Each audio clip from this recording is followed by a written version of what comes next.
Hi everyone, my name is Dr. Brian Corbin, and today I want to talk to you about how to write the happiness reflection essay. It's an essay I've given a lot of thought to, so I hope you enjoy it, and let's get into it. First of all, the idea for this essay came from a book I read a long time ago when I was your age called You Can Be Happy No Matter What. It's by Dr. Richard Carlson, and it's about 100 pages long, and it will take you about 4 to 5 hours to read. You can get it for free on the Sanjak database. I've linked it there. It's totally free to you. It's in Blackboard, so you can click on it. Or you can also, of course, buy it if you wish. There's lots of used copies available. And it's also available on Audible if you wish to listen to it. The book is all about simple ways to choose happiness, and the concepts that you read can help you throughout your life. It's really easy to read. There's not very complicated vocabulary. It goes by very swiftly. And I hope by you reading this, it benefits your present and your future self. So you'll read this here in the next few weeks. With the introduction, you're going to start off talking about happiness in general with the big broad statement, and then you'll continue on to keep talking about happiness. And you'll want to mention the name of the author and the book. The name of the author is Richard Carlson, and the book is called You Can Be Happy No Matter What. Then you'll end your opening paragraph with a thesis statement that says something like this. I recently read You Can Be Happy No Matter What, and it helped change my perspective on life in several ways. The principles are timeless, which I hope will benefit me in the future for a variety of reasons. So then your essay will be about those reasons that you will benefit from that book. And again, the introduction is just a big, broad statement where you end with your thesis statement. For this class, you always want to end the essays in the opening paragraph with the thesis statement.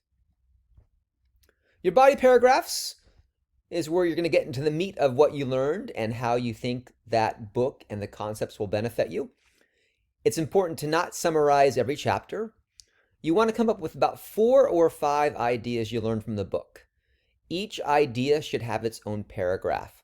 And I want you to directly apply the idea to your personal life and your professional life if you wish.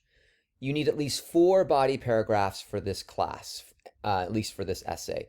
It's going to be a 2 to 3 page essay. So 4 body paragraphs, introduction, 4 body paragraphs in conclusion. If you want to have more than that, you can. You just can't go over 3 pages.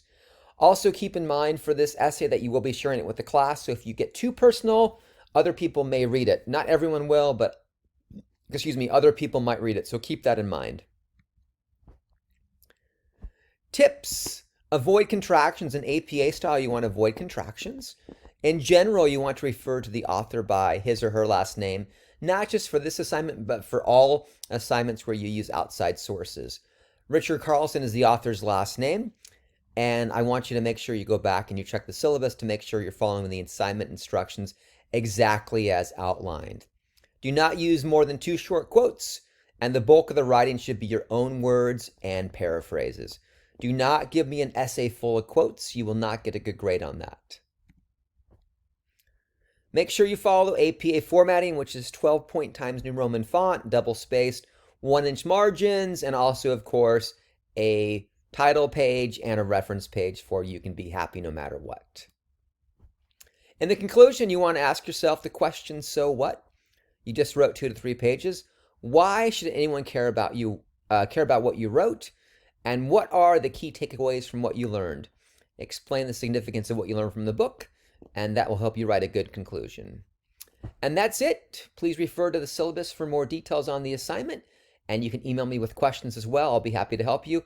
I encourage you to get started reading the book right away. Thank you for your time today. Hope you enjoy the essay.